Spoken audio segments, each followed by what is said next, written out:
Olá pessoal, tudo bem? A gente começa a nossa quarta aula de geomorfologia. Hoje a gente vai discutir geomorfologia tectônica estrutural, domínios estruturais específicos. Então, na aula passada a gente viu como que a tectônica influencia a evolução do relevo. Agora a gente vai ver como que a tectônica do passado influenciou a formação do relevo ou como alguns eventos especiais como o vulcanismo influenciam a sua evolução, a sua estruturação. A gente vai focar aqui em 4 domínios específicos, tá? 4 domínios estruturais. Estruturas vulcânicas e plutônicas, a gente vai ver primeiro. Depois vamos para estruturas de impacto causadas por meteoros. Estruturas sedimentares, tá? E aí a gente vai ver também as estruturas dobradas nesse contexto. E no final as estruturas falhadas. Tá? A gente está levando em consideração aqui a contribuição do Huggett, tá? Um geomorfólogo que publicou em inglês o livro Fundamentos de Geomorfologia. Então tudo isso aqui está baseado no Huggett. Bom, a gente começa pelas intrusões. Tá? As intrusões elas são estudadas lá na geologia, né? São eventos magmáticos que ocorrem dentro da Terra. Tá? Quando o magma ele não chega a extravasar para a superfície, ele fica retido no interior do planeta e lá mesmo, lá na crosta, ele acaba solidificando porque ele se resfria. Tá? E nesse processo de solidificação, você pode ter diferentes formas de intrusão. Tá? Você pode ter grandes intrusões ou você pode ter formas menores de intrusão também. Das grandes intrusões, a gente destaca os batólitos, tá? Que são esses que aparecem aí embaixo. Tá? Os batólitos, em geral, são formados pelos magmas ácidos, que formam os granitos. Né? Então, grandes corpos graníticos podem se solidificar formando grandes batólitos que têm, na sua projeção em superfície, mais de 100 km quadrados. Né? Então, eles ocupam áreas bastante significativas. Tá? Eles podem ser muito frequentes em montanhas, por exemplo. Né? Grandes extensões de montanhas podem ser, na realidade, batólitos que já foram expostos e foram erodidos. Tá? E além dos batólitos, a gente tem outras estruturas como os estoques, né, que aparece lá no cantinho da imagem. O estoque nada mais é que um corpo semelhante ao batólico, porém menor. Ele não chega a ter os 100 km quadrados na projeção em superfície. Outros corpos ainda menores podem ser formados por magmas que têm maior facilidade de fluir. Aí a gente pode mencionar os magmas basálticos. Né? O magma basáltico ele flui com mais facilidade dentro da crosta. Então ele pode formar, por exemplo, diques, que aparecem aí na sua direita. Podem formar sills, tá? Que são concordantes às estruturas sedimentares, se houver estruturas sedimentares na região. Então, os diques eles costumam ocorrer na vertical, os sills costumam ocorrer na horizontal ou próximo disso, no caso dos dois. Tá? A gente tem os condutos vulcânicos, tá? Que vão formar os vulcões de superfície. Tá? E outras feições que vão aparecer, como o neck vulcânico, por exemplo, que é uma parte do conduto vulcânico que acaba sendo exposta depois à erosão. Tá? E pode inclusive conter diques radiais no entorno desse neck vulcânico se ele estiver associado a fraturas que permitiram a passagem desse material magmático. Vamos mostrar alguns exemplos. Tá?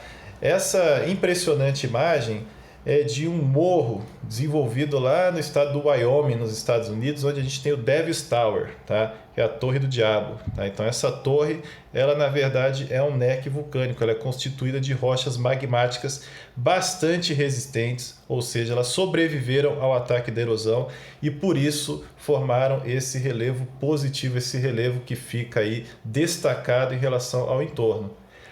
Uma outra feição também que a gente viu aí, agora vai exemplificar, é o dique. Né? Então o dique na superfície ele vai parecer como uma linha de rochas que geralmente são rochas mais escuras, né? São rochas básicas, ricas em ferro e magnésio.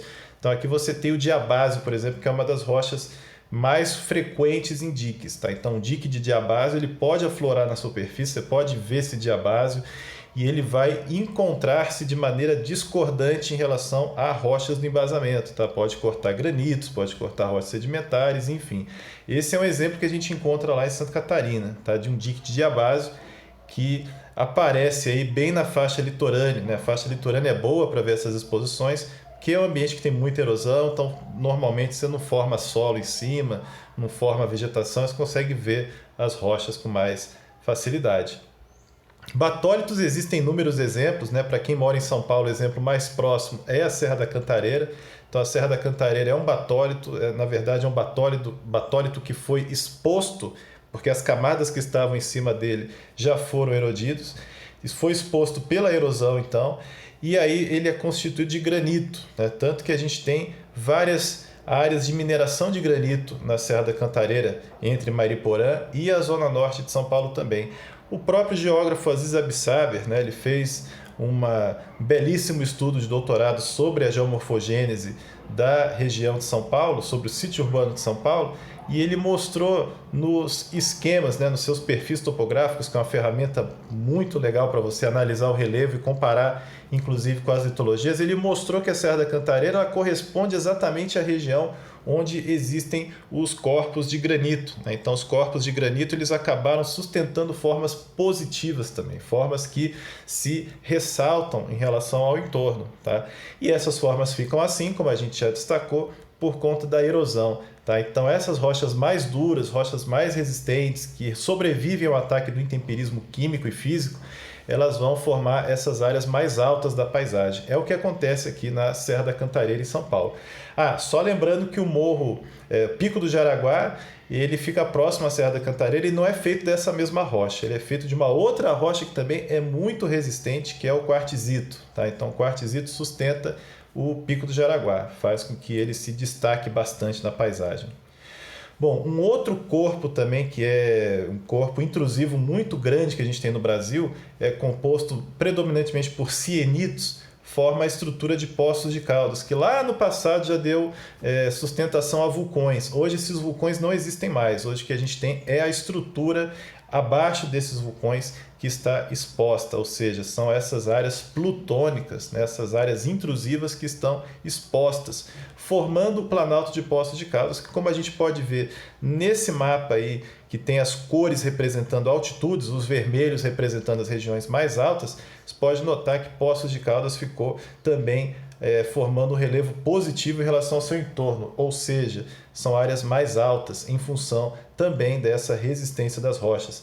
Então a gente pode generalizar que em grande parte dos casos essas intrusões graníticas ou sieníticas, que é uma rocha muito semelhante também intrusiva, né? Essas rochas elas em geral são muito duras, muito resistentes e elas produzem relevos positivos. Por outro lado, a gente tem também os processos vulcânicos, né? Então a gente falou dos processos plutônicos, que são relacionados a resfriamento do magma dentro da Terra. Agora a gente tem processos vulcânicos que estão relacionados a esse resfriamento no exterior, na parte superficial da Terra. Tá? E os vulcões, eles são muito variados. Tá? A gente vai ter que resumir bastante aqui mesmo. Os vulcões eles podem ser de natureza mais explosiva, quando você tem um grande acúmulo de energia que acaba liberando tudo de uma vez só, formando grandes explosões, nuvens de cinza, material que vai ser arremessado para os ares, que é material piroclástico, que a gente vai chamar. Esse material que são pedaços de rocha que vão se lançar pelos ares por conta dessas explosões. E a gente tem também os eventos efusivos, né, que são aqueles em que ocorre mais participação de lava. Tá? Que, em geral, são vulcões que não acumulam energia por muito tempo, são mais tranquilos, eles estão a todo momento sofrendo erupção. A gente começa então pelos mais explosivos. Tá? E existem também os intermediários entre eles, como a gente vai ver mais para frente.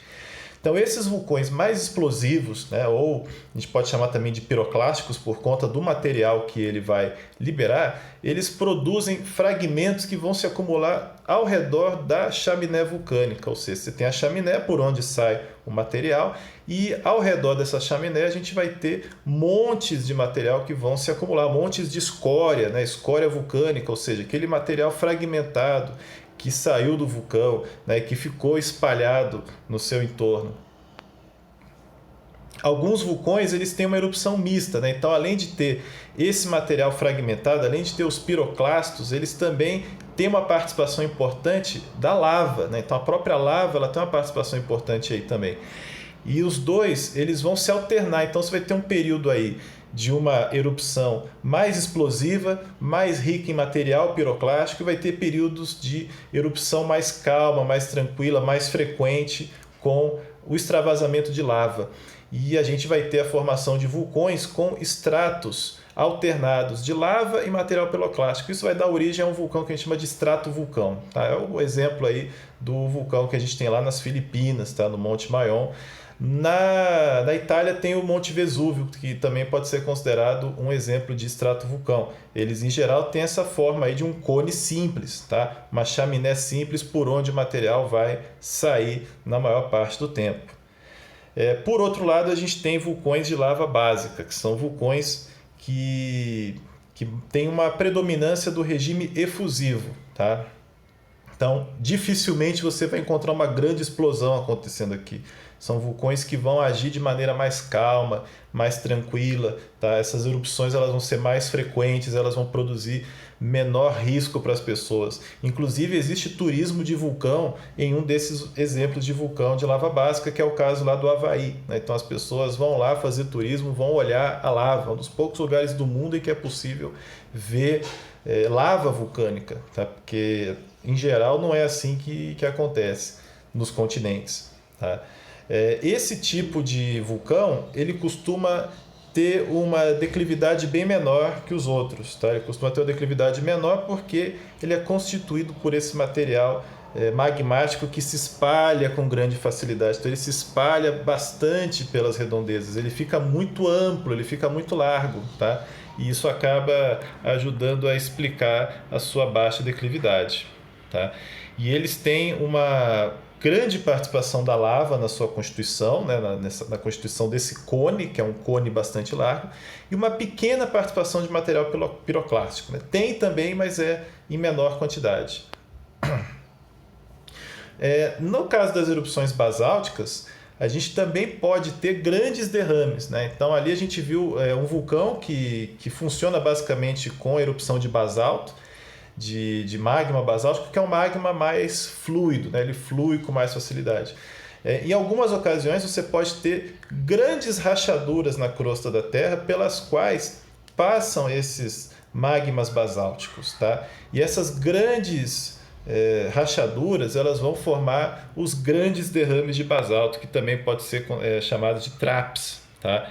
Então, na história da Terra, a gente teve alguns exemplos, alguns eventos como esse, de imensas erupções vulcânicas, como uma que aconteceu na Sibéria, outra que aconteceu no Deccan, algum tempo depois, e essa que a gente teve aqui no Brasil também, no Paraná, né? na bacia do Paraná, que na verdade não cobre só o Paraná, vai desde o Uruguai até o Mato Grosso, né? Passando pelo Paraná também.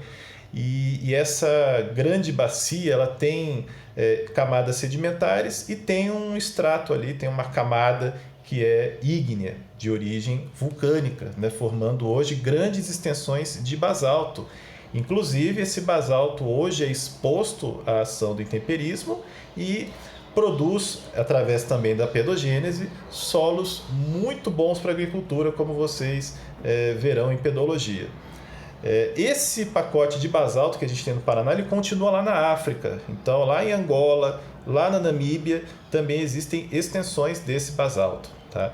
E esse basalto ele existe aí em função da separação que a gente teve das placas tectônicas e também uma ocorrência de um ponto quente no manto. Né? Então, o manto ele ficou um pouco mais anomalamente quente nessa região e isso propiciou grande derretimento de rochas, grande formação de magma basáltico. Tá? Então, esses eventos eles costumam acontecer ao longo de milhões de anos. Isso aqui não aconteceu de um dia para o outro, né? Foram milhões de anos com erupções contínuas acontecendo e hoje ocupa grandes extensões, tá? Que pode chegar a mais de 1 milhão de quilômetros quadrados. Bom, em comparação com os vulcões básicos, a gente tem os vulcões de lava ácida, tá? Que são aqueles que possuem uma maior riqueza de sílica, né? Tem uma constituição maior de sílica. E no caso desses vulcões, eles vão formar domos que são muito mais íngremes nas suas bordas, né? Eles vão formar domos com uma declividade maior.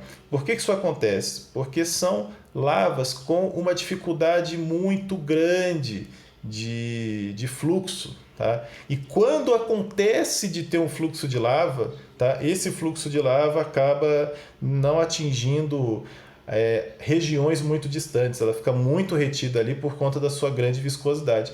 Na realidade, a lava dificilmente é eliminada desse vulcão. O que normalmente acontece aqui são erupções explosivas, tá? Então são erupções que ocorrem de maneira explosiva, com uma frequência menor do que de lava básica, porque ele está acumulando muito material. O material ele fica preso dentro da terra. Aquela lava toda fica presa, a lava, os gases, fica tudo preso dentro da terra.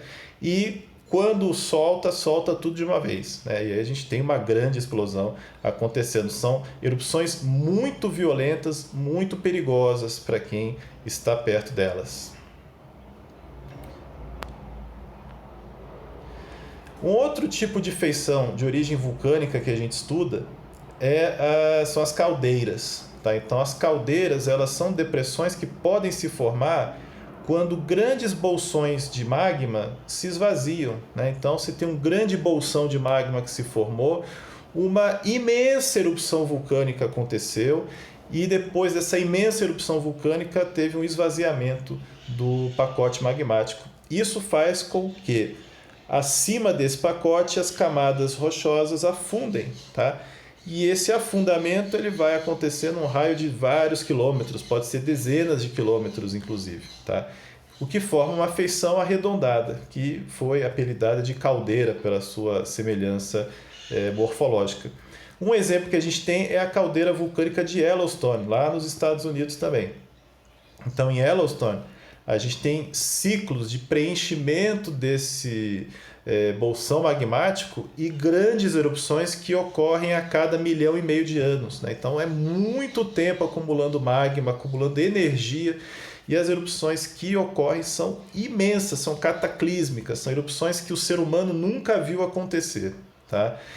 E se a gente tiver uma nova erupção dessa aí no tempo histórico, isso vai produzir realmente uma calamidade muito grande. Para ter uma ideia, toda a América do Norte vai ficar coberta de cinzas, né? Só para a gente ter uma noção do que pode acontecer. É uma erupção realmente violenta, ninguém vai querer estar aqui para ver isso. Numa escala mais local, os magmas, as lavas, né, que são extravasadas dos vulcões, podem contribuir para um fenômeno de inversão do relevo. O que é isso? É quando uma região originalmente baixa fica alta e uma região originalmente alta fica baixa. Tá? Então isso pode acontecer pela atuação da erosão em cima desse pacote de lava. Tá? Se naquele determinado clima a lava for mais resistente à erosão que as rochas do entorno, o que vai acontecer? As rochas do entorno elas vão ser desgastadas com o passar do tempo mais rapidamente do que a lava, né? Ou a rocha que foi formada em cima dessa lava. A partir dessa lava. E aí a gente vai ter uma inversão. Essa região que é mais resistente, ela fica mais alta com o passar do tempo, porque a erosão ela foi menos eficaz em remover os materiais que estavam lá, e o entorno acaba ficando mais baixo, porque a erosão ela foi mais eficaz. Bom, um segundo conjunto de estruturas que a gente vai estudar são as estruturas de impacto, tá? De impacto de objetos extraterrestres. Né? Então, objetos extraterrestres podem eventualmente atingir a Terra. Cometas, asteroides, eles estão aí vagando pelo sistema solar, podem ser perturbados em sua órbita e podem ser desviados em direção à Terra. Tá? E quando isso acontece, a gente vai ter um objeto com uma massa muito grande, com uma velocidade astronômica, e essas grandes velocidades e essa grande massa vão fazer com que o impacto envolva uma grande quantidade de energia cinética. Então, muita energia vai ser liberada em um curto espaço de tempo. Isso vai produzir uma explosão, e é essa explosão que vai explicar a forma que as crateras têm, que em geral são arredondadas, né? Elas são similares, são análogas a crateras produzidas por explosões que tenham outras origens. Tá? Esse mapa nos mostra onde estão as crateras de impacto da Terra. Tá? A gente pode ver que existem muitas. Tá? Existem mais de 190 crateras que já foram identificadas como tal. Tá? No Brasil, a gente tem aí umas 6 a 8 crateras que já foram identificadas. Tá? Eu digo esses números porque algumas elas ainda estão sendo debatidas, como é o caso da cratera de Colônia. Tá? Então, a cratera de Colônia, que fica aqui em São Paulo, ela tem a sua origem ainda debatida, então pode ser que ela esteja ou não nesse grupo de crateras confirmadas. Né? Com o passar do tempo, ela pode entrar nesse grupo ou ela pode sair novamente se não forem muito claras as evidências da sua origem. Tá? E focando na geomorfologia das crateras, a gente vai ter dois tipos principais de crateras se formando. São as crateras simples, que em geral são menores, elas se formam aí com diâmetros inferiores a 2 a 4 km, vai depender muito da resistência da rocha. Então, se for uma rocha mais resistente, o mesmo impacto gera uma cratera menor. Tá? Então, rochas ígneas, por exemplo. Já nas sedimentares pode formar crateras maiores, o mesmo impacto. Então o limite entre os dois, né, da observação entre o formato simples e o complexo, fica entre 2 ou 4 quilômetros. Nas crateras simples, o que a gente observa? Em geral, elas têm forma de tigela. O que significa isso? Tem uma forma de parábola, um paraboloide de revolução. Tá? Uma parábola que você dá uma volta de 360 graus nela. Então ela tem a sua parte central mais baixa e as suas laterais mais íngremes, à medida que vai se aproximando da borda. Tá? E essas bordas soerguidas, elas podem contar com estratos inversos, ou seja, os estratos originais eles acabam ficando invertidos por conta do lançamento que acontece, que é de maneira balística. Né? Então eles são lançados, eles são ejetados do centro da cratera e vão cobrir o entorno. Tá? E é por isso que eles vão ser chamados de material de ejecta, porque eles são ejetados.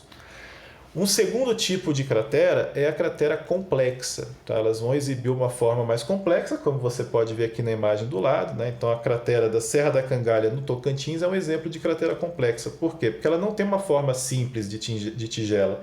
Ela tem uma forma mais complicada. São dois anéis que a gente enxerga. Tá? Você pode ter 2 anéis, 3 anéis, pode ter um anel e um pico central. Tá? Então existem diferentes morfologias de cratera complexa também. De maneira geral, essas crateras vão possuir um embasamento fraturado. Né? Então esse grande choque causado pelo impacto vai produzir fraturas nas rochas que estão embaixo.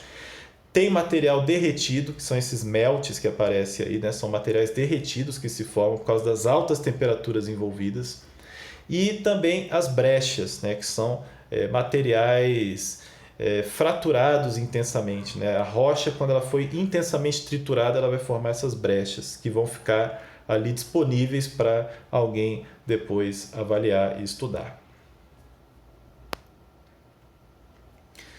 A gente vai partir agora para os estratos sedimentares. Tá? Então, o terceiro tipo de estrutura que a gente tem, as estruturas sedimentares.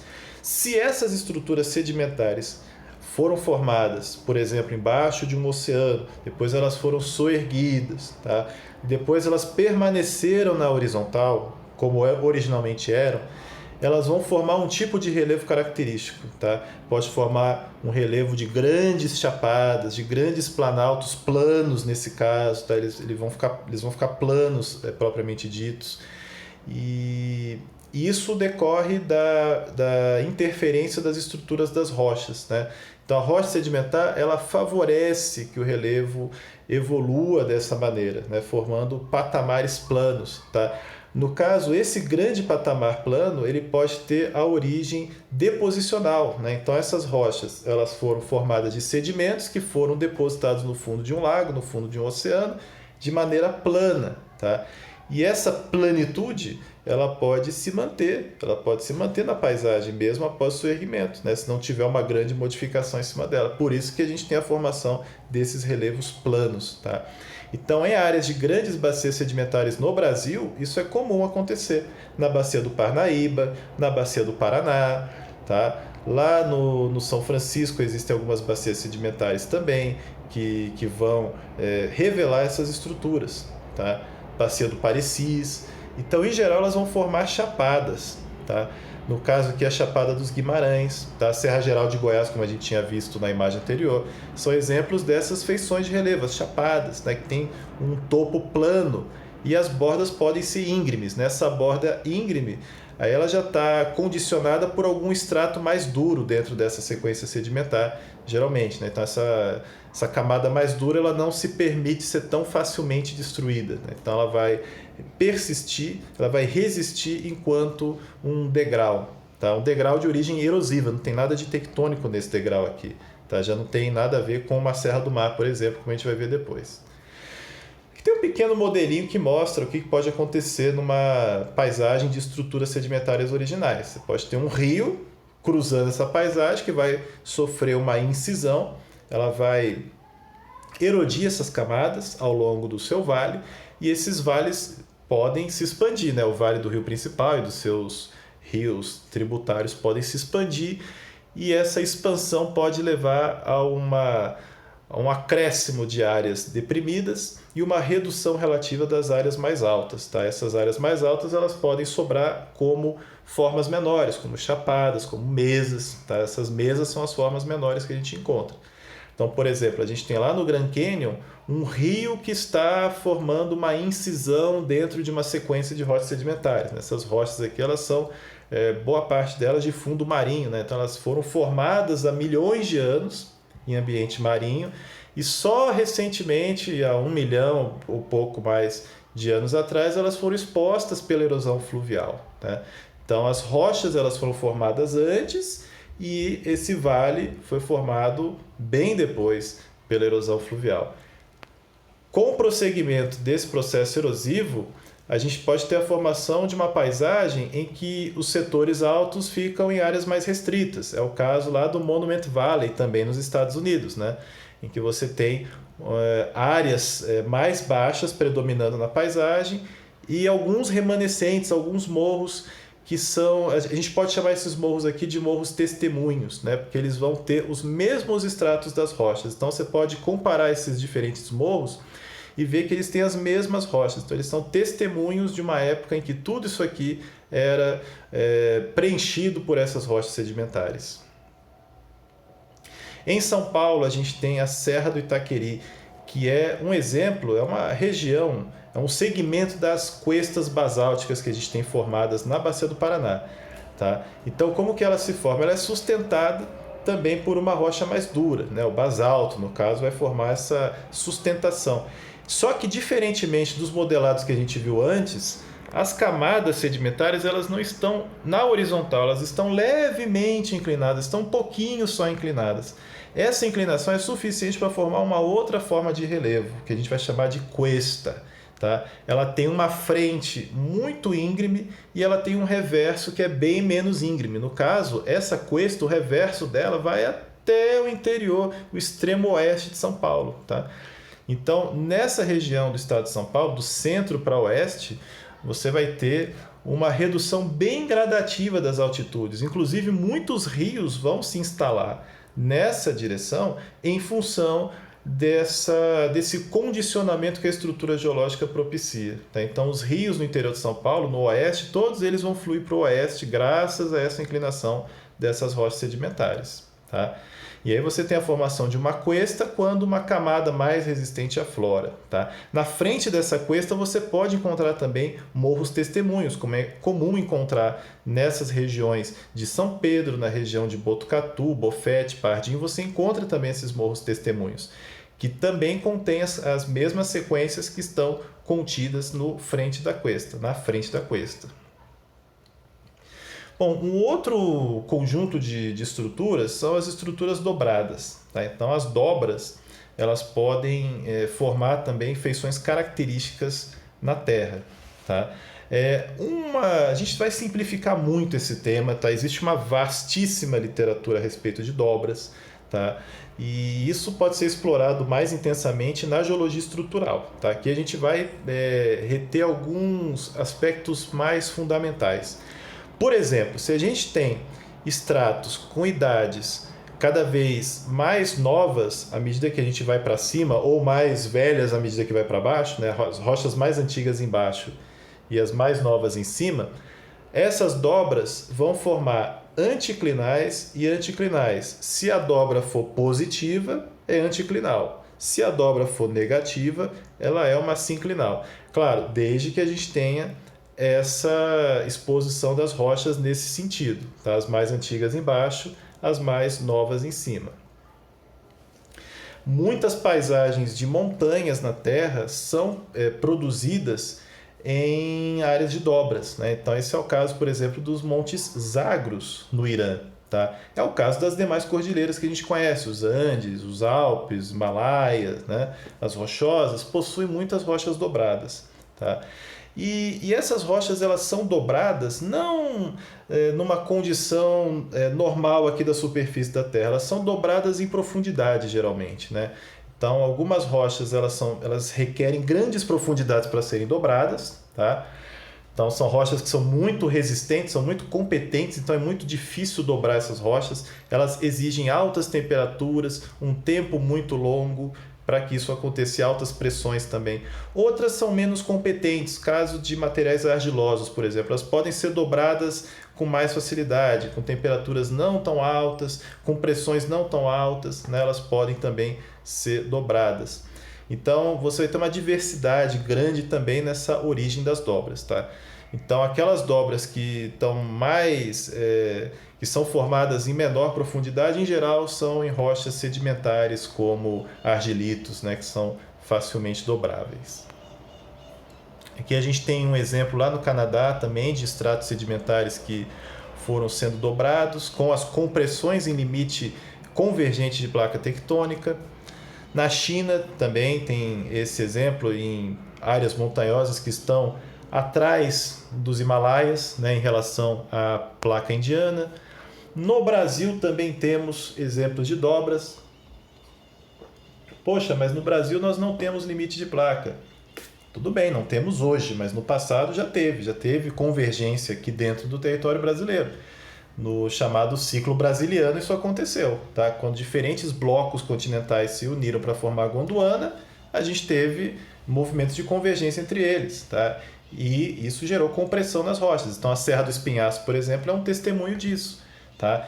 As serras que a gente tem no litoral brasileiro também, elas possuem vastas unidades de rochas dobradas. No Espírito Santo, no Rio de Janeiro, em São Paulo, na Bahia, a gente encontra essas rochas, tá?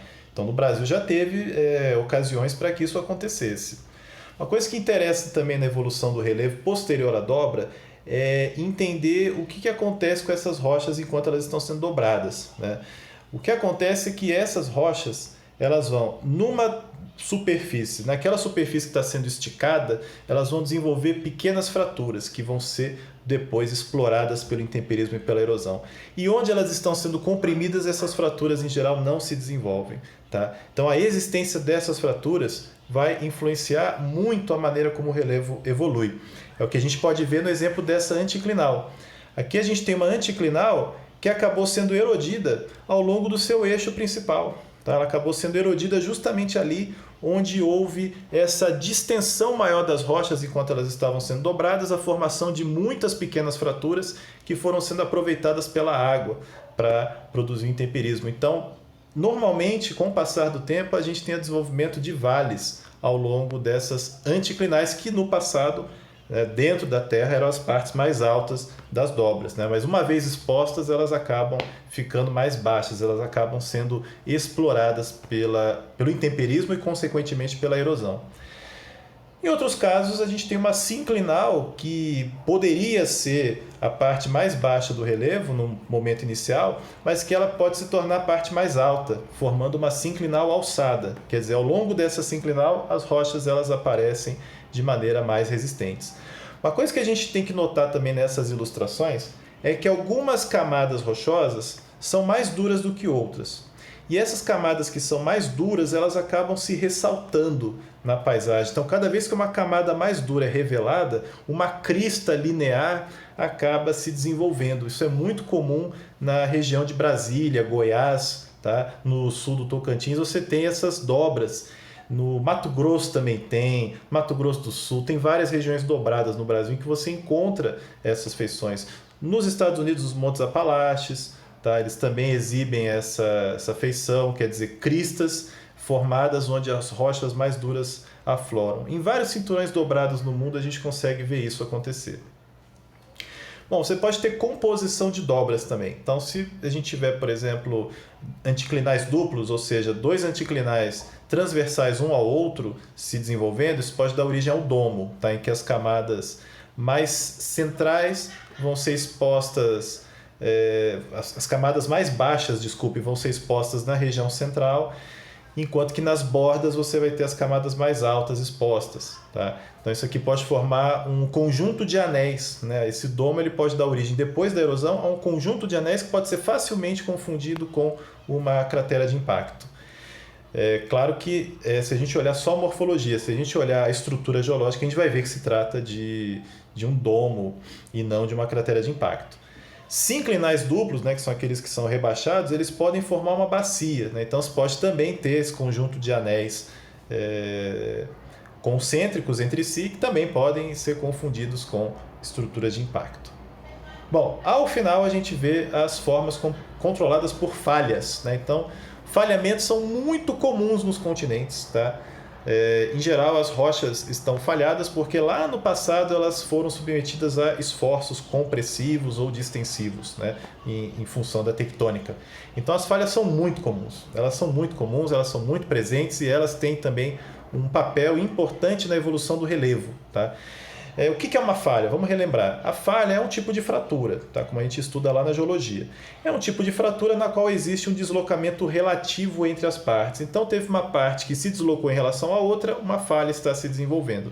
Se não existe esse deslocamento, a gente chama de junta, tá? Então, na junta não existe um deslocamento. A rocha se quebrou ali, mas não teve deslocamento, tá? Então, a junta ela pode se desenvolver nessas ocasiões.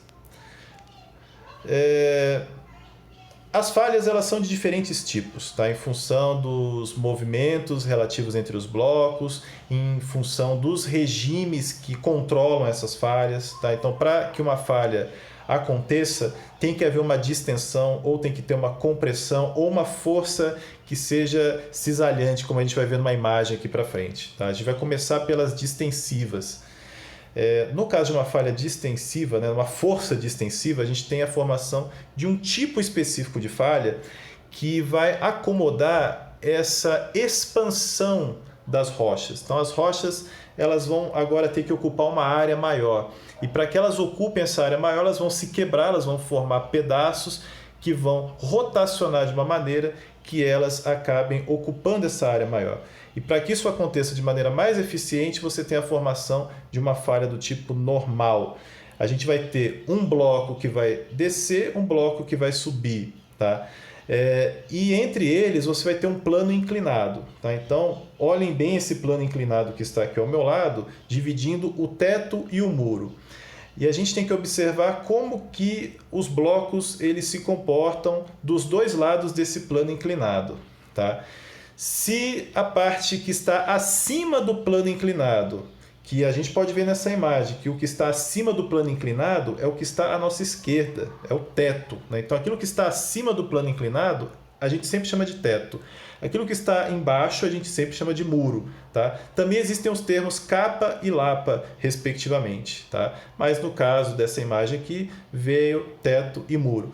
Então, o teto ele vai descer e o muro vai subir quando existe uma distensão, quando existe a formação de uma falha normal. Você pode notar que tem uma camadinha ali em cima, azuladinha, entre duas camadas laranjas, que tem um gap, tem uma lacuna ali formada numa determinada região. Essa camada aparece aqui embaixo, e tem uma lacuna, depois ela aparece lá em cima de novo, tá? E tem uma falha inclinada entre os dois. Isso é um indicativo de que a gente tem uma distensão acontecendo na litosfera, tá? Você tem uma força, um puxão acontecendo, fazendo com que a crosta se abra, tá? Então isso gera um tipo de falha que é chamado de falha normal, que é um dos tipos de falha de rejeito de mergulho, que é uma tradução livre que eu fiz aqui de Deep Sleep Faults, né? Que são falhas na qual o movimento está ocorrendo ao longo da linha de mergulho, tá? Que é essa linha que acompanha a falha na sua extensão de cima para baixo. No outro exemplo aqui, a gente vai ver agora o que acontece num regime compressivo. Tá? Também tem uma falha de rejeito de mergulho se desenvolvendo, só que agora quem está subindo é o teto em relação ao muro. Tá? Então aquela parte que está acima da linha de falha, ela está subindo, e a parte que está abaixo dessa linha está descendo. Tá? E um indicativo disso, num trabalho de campo eventual, é você encontrar numa pequena região essa camadinha azulada duplicada. Tá? Então ela vai ter uma hora que ela vai desaparecer nessa linha de falha, e se você olhar para cima você vai encontrar de novo essa mesma camada lá. Houve uma duplicação nessa pequena região formada entre o teto e o muro das camadas sedimentares. E aí você vê que a crosta está agora se comprimindo, né? As rochas estão ocupando espaços cada vez menores, e esse tipo de movimento acontece para que ela se acomode nesses espaços menores, porque a gente sabe que a rocha ela não tem essa propriedade de ficar esticada ou de ficar comprimida, ela se quebra em partes. Bom, do outro lado a gente tem os movimentos que são de cisalhamento, como a gente mencionou lá atrás. Elas vão formar falhas de rejeito direcional. Tá? Então, nesse caso, você tem as falhas formadas não com movimentos verticais, mas com movimentos horizontais entre os blocos. Tá? E esses movimentos são classificados em dextrógero e levógero, como essa imagem mostra. Se você coloca, por exemplo, um pé no ponto vermelho de um lado da falha e o outro pé no ponto vermelho do outro lado, você pode ter um movimento dextrógero quando você começa a girar para a direita, ou levógero quando você começa a girar para a esquerda. Também pode ser chamado de dextral no caso da direita e sinistral no caso da esquerda. Né? A esquerda aqui ela foi considerada sinistra, né? Na realidade não é isso. É uma tradução das palavras. Né? Em italiano, se não me engano, sinistro é esquerda. Tá? Então não tem nenhuma avaliação de valor aqui. E um exemplo que a gente tem disso é lá no oeste dos Estados Unidos, na falha de San Andrés, em que uma falha divide dois blocos que têm movimentos horizontais entre si. Bom, ao longo das falhas, o que a gente encontra são normalmente escarpas, tá? Se houver um componente vertical nesse movimento. E uma coisa que é bom a gente lembrar, as falhas elas nunca são totalmente de mergulho ou totalmente de rejeito direcional, tá? Ou só vertical ou só horizontal, como a gente quis dizer. Elas geralmente têm uma composição dos dois movimentos. Tá? Então, a regra é que tem algum movimento vertical e algum movimento horizontal também. E esse movimento vertical vai produzir esses degraus que a gente vê na paisagem aqui, que são as chamadas escarpas de falha. Tá?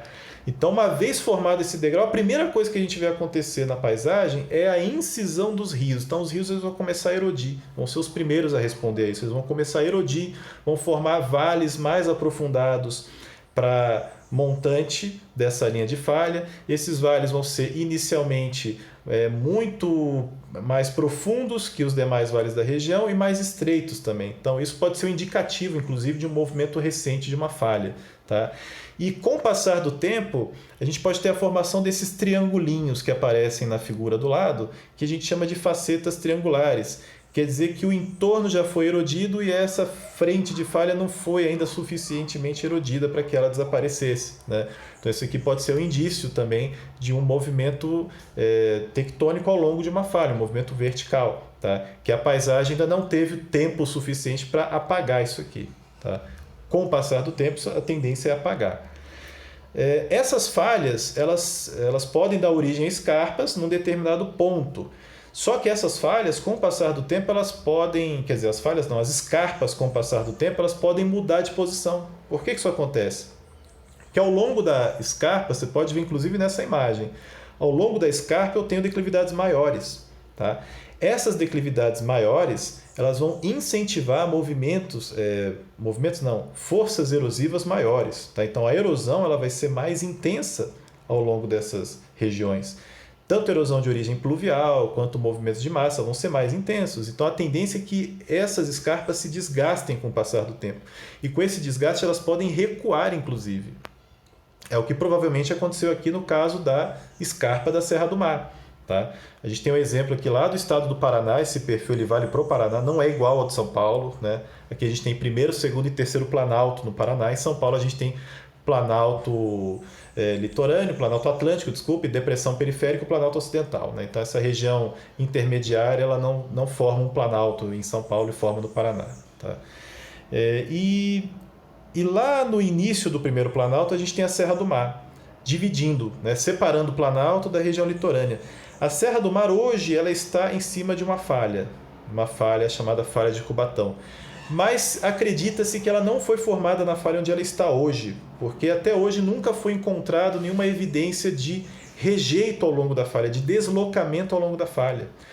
A falha que se acredita ter originado a Serra do Mar é a falha de Santos, que hoje está lá dentro do mar. Está lá a alguns quilômetros de distância do litoral para dentro do Oceano Atlântico. Tá? E aí, se a falha de Santos foi produtora da Serra do Mar e ela recuou com o passar do tempo, ela não é mais uma escarpa de falha. Né? O fato dela estar hoje localizada exatamente na falha de Cubatão é uma coincidência, tá? Que pode acontecer, né? Essas coincidências podem acontecer, porque a falha de Cubatão ela propiciou um intemperismo mais intenso, enfim, e ela, ao ter recuado com o passar do tempo, ela não é considerada uma escarpa de falha, é uma escarpa de linha de falha, é uma escarpa que é paralela à sua falha original. Então a Serra do Mar seria um exemplo disso. Tá? Mas esse é um tema que ainda está sendo estudado, então pode haver mudanças quanto a isso no futuro. Essas falhas que vão se desenvolvendo na paisagem, elas podem, em conjunto, formar feições específicas. Você pode ter blocos tectônicos que sobem, blocos tectônicos que descem, que são delimitados por falhas. E esses blocos eles vão ter nomes específicos, se eles forem positivos no relevo, ou seja, se eles subiram ou se eles desceram. Se eles subiram, são chamados de Horsts, que é o nome alemão, significa cavalo. E se desceram, significa Graben, tá? Que não tem uma tradução aí muito clara.